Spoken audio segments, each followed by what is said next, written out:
Hey everybody, I'm excited to share my conversation with graduating seniors Destiny and Hunter in a moment. But first, I want to ask that if you have time and bandwidth and feel inspired, please leave Avon Grove Charter School a review on Google or Facebook. I also want to remind you about a recruitment event happening Wednesday, June 8th from 9 to 11 a.m. at our State Road campus. If you or someone you know might be interested in working with an awesome community of educators and professionals at AGCS, this is a great opportunity for first steps. All right. Hey, everybody, and welcome to the June edition of AGCS Monthly News. I am joined by Destiny McCready. Hi. And Hunter Runk. Hello. I'm really excited to do this. And, we spoke a little bit before we started about kind of why I wanted to bring some student voices onto the pod, especially now. And first and foremost, I think that the idea of having more student voices in general is important and something that we should aim to do.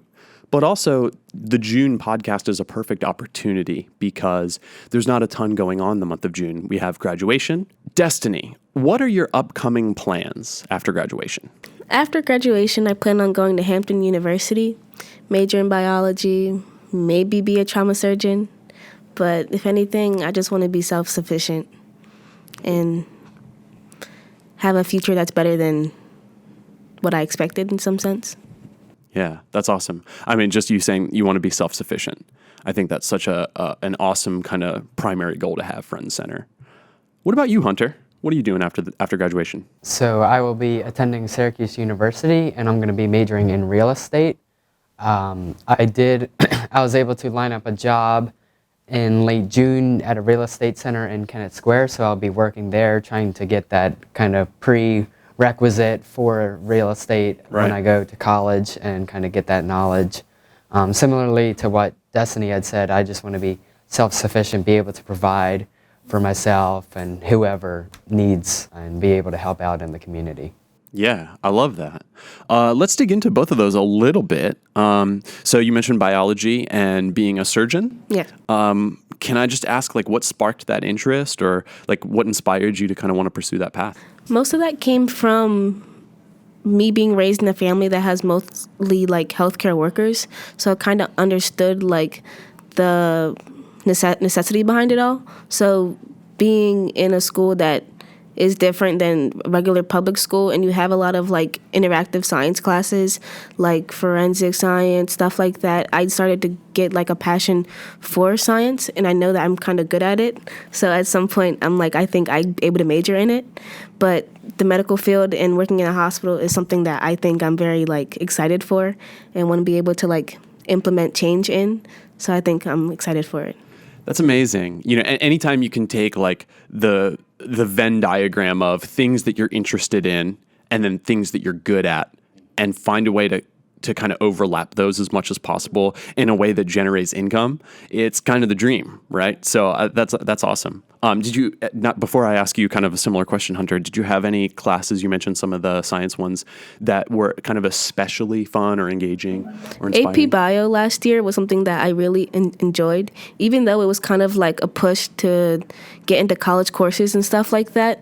Ms. Vayer allowed it to be more interactive, even though it was over quarantine. It was something that is very important for a major in biology. Yeah. So I knew that it was something that I was excited for. Cool. So Hunter, kind of similar question to you. You're going into real estate. You're going to Syracuse. And you said you're going to Northampton, right, Destiny? Hampton University. Oh, Hampton University. Yeah, both universities with which I'm kind of unfamiliar, so maybe we can talk about that a little bit in a second. But what got you interested in real estate? So I've always kind of had that entrepreneurial mindset as a young kid. I always hosted yard sales, trying to make the most money as I could. But I really am passionate about business in general. So what I think real estate, being able to sell, having that marketing standpoint, and knowing social media, I think those two can combine together, being able to create sales and generate income, as you said. Yeah, that's awesome. Sticking here with you, Hunter, why Syracuse University? Syracuse University, they have a very good business school. They have a lot of resources there. I know their alumni association is really great as well. So looking back and kind of seeing how Syracuse has impacted other people, I think that they'll be able to provide me with a good impact as well. Nice. And how about Hampton University? It's a school that's very known for its science courses and math courses, and they do have a good pre-medical school programs and stuff like that. So I think it's a good location that's not too far away from home, but it's still something that is a good option. Where is it? Virginia. Virginia, cool. Syracuse is in New York. Okay. Yep. Awesome.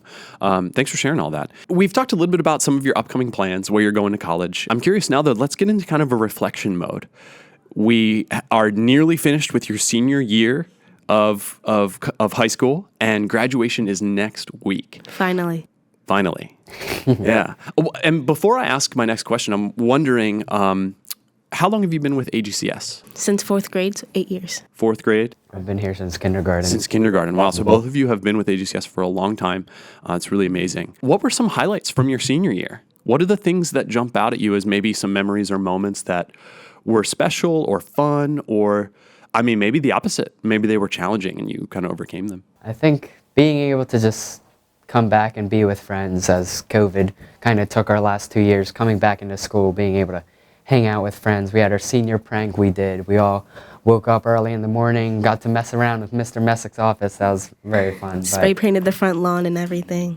Just being able to hang out with friends, because at Charter we have a great community with 98 seniors. I practically know all the seniors, and you just get to have fun and be able to feel welcome as a group. Awesome. What about you, I think Destiny? that this year was very resolving.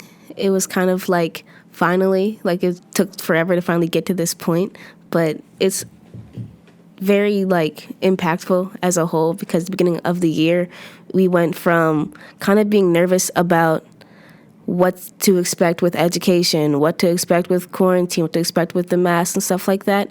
But I think as a student body, we are very like coerced, and we very understand each other, and we're close. So we understand, like, despite what we've been through, we're still going to be there for each other. So I think we gained new bonds a lot this year.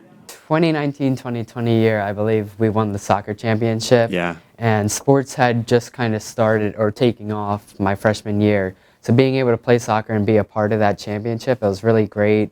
We came back and we had fire trucks escort us through West Grove, so that was amazing. Yeah, that's cool. But the school spirit here is really embraced because we have such a small sports program. When we have those sports games, a lot of students, parents come out and builds community around the athletes. And I think it might actually be worth taking a second here and kind of giving you, actually both of you, a lot of credit for that too, because school spirit really starts with the students. And I know, Hunter, you have been sharing flyers with me to post on social. You've been trying to push certain game nights, theme nights, things like that. And Destiny, I've seen you every time I've gone to an event to film, you've been there. So I think that, you know, two people who kind of embody that school spirit, representing that, I think is really, I think that's awesome. And again, I'm just glad that you're here talking with me about this stuff. Have there been any challenges that either of you have overcome that you feel that might be worth sharing? I think this year I overcame dependency in some sense, being a senior after COVID and nobody really knowing what to do. And I was designated senior representative this year. So it was kind of like a push for me to kind of bring everybody together and make sure we have events to do as a student body. So it was like, I can't depend on the teachers to always do stuff for us. Can't depend on like the school to just always focus on us. So I knew that I had to make sure the student body spoke for the student body, which was something that I wanted to focus on a lot as a student representative. And this year, going to college and we were all doing our own things after high school, it's like we all broke that dependency that we've held on to since elementary school. Similarly, to add on to what Destiny said, through COVID, I couldn't really see friends a lot. So I was just working throughout the whole summer and a lot of the school year. Even though I wanted to see my friends, I was able to kind of break out of my shell and be able to just go on with things. And as a senior and graduating soon, obviously I'm going to miss my friends. But having that independency will allow me to hopefully do greater things and not be so dependent, but be able to stay within that community and still have those friends and hang out and go to all those events. A lot of us learned how to overcome issues that we don't even know how to overcome, which is something that is very bigger than ourselves in some sense, especially since we are the biggest student body and we know each other since forever, but it's like we're still there for each other regardless, and we understand that we have to graduate together. We understand that we have to see each other at some point in life. I think reflecting, a big thing I've been able to kind of learn throughout my high school is being able to don't worry about the future, like just live in the present, enjoy the memories. Graduation's coming up, enjoy graduation. You don't always have to be able to live in the future, like looking towards stuff. Obviously, sometimes it does help being able to be prepared and such, but just enjoy the memories, enjoy the times you have with your friends, with your community, within your school. Just enjoy the present and don't worry about the future. Yeah, well, and I'm going to amend you. Hopefully you're okay with this. I'm going to amend your statement. It's not so much of don't worry about the future. It's more like have Don't trust fear that the future. Yeah, don't fear the future. The future is going to happen. You're going to get there, right? Exactly. Like plan it as best you can. But to your point, being present is a really, I think, healthy habit. Because if you're always thinking about what's next, then you're never really enjoying life. Yeah, exactly. For sure. Is there anything about Avon Grove Charter School that maybe you'll miss or you'll look back on fondly? I think I'll miss the small community. Being in the Octorara district, I had the chance to go to Octorara. I never took that chance. But having 98 seniors, we had such a small knit community. It really was helpful. And being able to have those resources, we all know each other, being able to hang out with each other, it just builds a lot greater community that I think other schools might not provide as much. They still have community, but being in a bigger school, you have like those kind of cliques, or you have different sort of groups that kind of just stay in their groups, where at Charter, we all kind of immerse, we all have different classes, we all kind of work together, and it builds that community that I'll forever remember. It's kind of hard to describe, but it's like we're unified, but we're so different from one another that it makes it even better as an experience in high school, in sense of like, in a bigger school, there's a lot of people, and you probably see people in the hallway, but you won't speak to them because you have so many other people that you see, or so many other people that you know.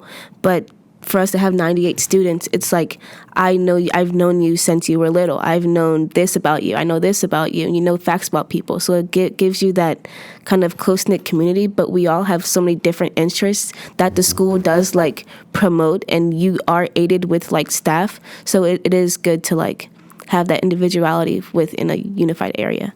And if I may add, Of course. Going to this school and building that community, having students from all different districts, I think has also helped. We have students from Coatesville, Good point. Avon Grove, Yeah. all people live differently.